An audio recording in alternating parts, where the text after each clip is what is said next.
వాస్తుబలం ప్రేక్షకులకు స్వాగతం. నేను మీ కిషన్ పటేల్.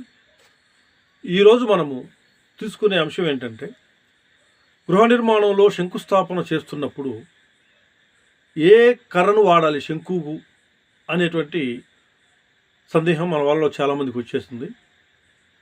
చాలామంది నన్ను అడుగుతున్నారు, ఏ కర్రతో శంకు తయారు చేసుకుని శంకుస్థాపన చేసుకుంటే మంచి ఫలితం ఉంటుందనేటువంటి ప్రశ్నను చాలామంది అడిగారు. కాబట్టి దాని సమాధానంగా ఈరోజు ఈ వీడియో చేస్తున్నాను. అయితే శంకు తయారీ కోసం ఇప్పుడు సమాజంలో ఎక్కువగా వాడుకలో ఉన్నటువంటి విషయం ఏంటంటే, ఒక రకమైన కర్రను తీసుకొచ్చి దాన్ని శంకులాగా తయారు చేసి దానితో శంకుస్థాపన చేసుకుంటే మంచిది అని ఒక ప్రచారం ఉంది. కానీ శాస్త్ర ప్రకారంగా చూసుకుంటే ఒక రకమైన కర్ర అని కాదు అది.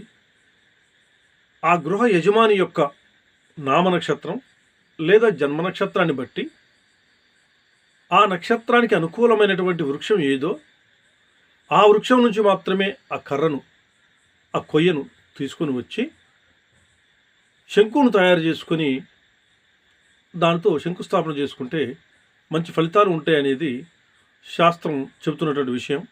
అయితే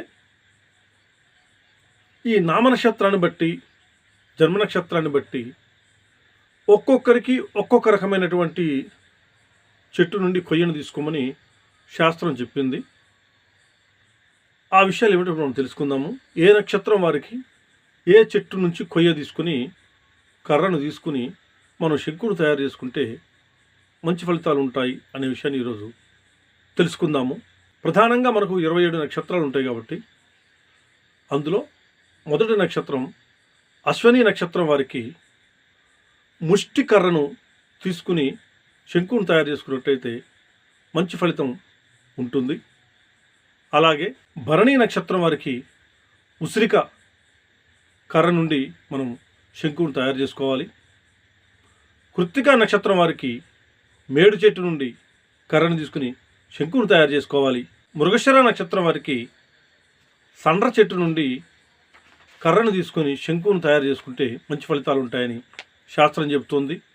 ఆరుద్ర నక్షత్రం వారికి వనసండ్ర, పునర్వసు నక్షత్రం వారికి వెదురు, పుష్యమి నక్షత్రం వారికి రావి చెట్టు, అశ్లేష నక్షత్రం వారికి నాగకేసరం, మఖా నక్షత్రం వారికి మర్రి చెట్టు, పుబ్బా నక్షత్రం వారికి మోదుగ చెట్టు, ఉత్తర నక్షత్రం వారికి జువి చెట్టు, హస్తా నక్షత్రం వారికి అంబాళము, చిత్తా నక్షత్రం వారికి మారేడు, స్వాతి నక్షత్రం వారికి మద్ది, విశాఖ నక్షత్రం వారికి ములువేము, అనురాధ నక్షత్రం వారికి పొగడ, జ్యేష్ఠ నక్షత్రం వారికి నీరుద్ది, మూల నక్షత్రం వారికి వేగి, పూర్వాషాఢ నక్షత్రం వారికి నెమ్మి,